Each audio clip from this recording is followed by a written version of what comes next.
Tahun baru 2022 tinggal menghitung hari. Sebisa mungkin hindari berlibur ke luar negeri karena varian Omikron masih mengancam keselamatan diri. Protokol kesehatan harus tetap dipatuhi. Masker harus tetap dipakai untuk melindungi. Vaksinasi COVID-19 masih terus diupayakan mulai usia dini agar setiap anak negeri selalu terlindungi dari bahayanya pandemi. TNI Angkatan Laut tak henti-hentinya menggelar serbuan vaksinasi untuk terus menekan laju penyebaran pandemi serta terus membantu masyarakat yang terlilit masalah ekonomi karena dampak bencana dan pandemi. Di tengah masih adanya bayang-bayang pandemi, masyarakat Indonesia masih banyak yang terhimpit masalah ekonomi. TNI Angkatan Laut masih terus bersinergi bersama stakeholder di seluruh NKRI guna membantu anak negeri yang terdampak bencana dan lepas dari belenggu pandemi. Saat ini data kasus positif COVID-19 terkonfirmasi sebanyak. Sedangkan data vaksinasi nasional hingga hari ini sebanyak. Tercatat, sejak Rabu 23 Juni hingga hari ini, Rabu 22 Desember 2021, TNI Angkatan Laut telah melaksanakan vaksinasi kepada sebanyak dengan rincian sebagai berikut. Koarmada 1 yang berkedudukan di Kota Jakarta bersama Lantamal jajarannya telah berhasil menuntaskan vaksinasi kepada 338.815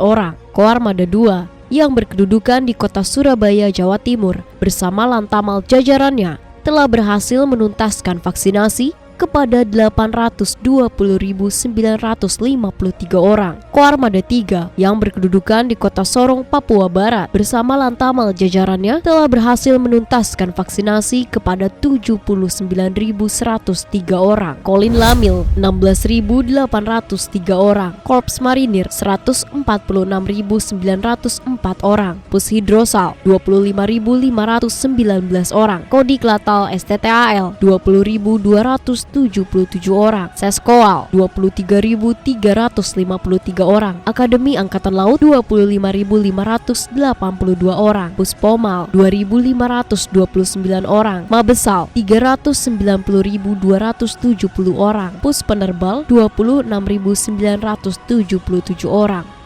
Untuk memberikan kekebalan komunal kepada anak-anak usia 6 hingga 11 tahun, Pangkalan TNI Angkatan Laut Tegal menggelar serbuan vaksinasi COVID-19 yang dilaksanakan di Balai Pengobatan Jala Medika. Serbuan vaksinasi ini juga diikuti oleh murid-murid Taman Kanak-kanak Hang Tuah 16 Tegal, Mako Lantamal Tegal, Kota Tegal, Jawa Tengah.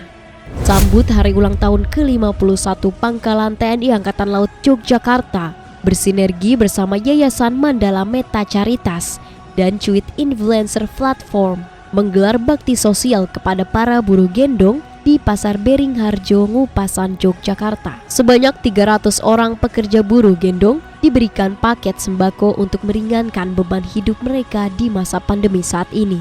Menyambut hari ulang tahun KOAL ke-59 tahun 2022, sekaligus untuk memenuhi pasokan darah di masa pandemi saat ini, Pangkalan TNI Angkatan Laut Tegal menggelar donor darah di koridor Aula Markas Komando Lanal Kendari, Sulawesi Tenggara. Aksi kemanusiaan donor darah ini terjalin berkat sinergitas Lanal Kendari bersama PMI Kota Kendari yang menghasilkan sebanyak 39 kantong darah untuk selanjutnya diberikan kepada yang membutuhkan. Demi terciptanya kekebalan komunal di masyarakat tanpa kenal lelah, Satgas COVID-19 Pangkalan Utama TNI Angkatan Laut 12 Pontianak kembali menggelar serbuan vaksinasi COVID-19 bagi masyarakat maritim di Desa Pasak Piang, Kecamatan Sungai Ambawang, Kuburaya, Kalimantan Barat. Selain itu, Lantamal 12 Pontianak juga melaksanakan pelayanan vaksinasi COVID-19 di Balai Kesehatan Mako Lantamal 12 yang akan memberikan vaksinasi kepada anak usia 6 tahun hingga lansia. Di tengah situasi krisis ekonomi yang disebabkan pandemi, Pos TNI Angkatan Laut Bahaur yang merupakan salah satu unsur di bawah kendali Operasi Lanal Banjarmasin melaksanakan aksi peduli dan berbagi dengan membagikan 69 paket sembako kepada masyarakat pesisir di Desa Tanjung Perawan, Kabupaten Pulau Pisau, Kalimantan Tengah.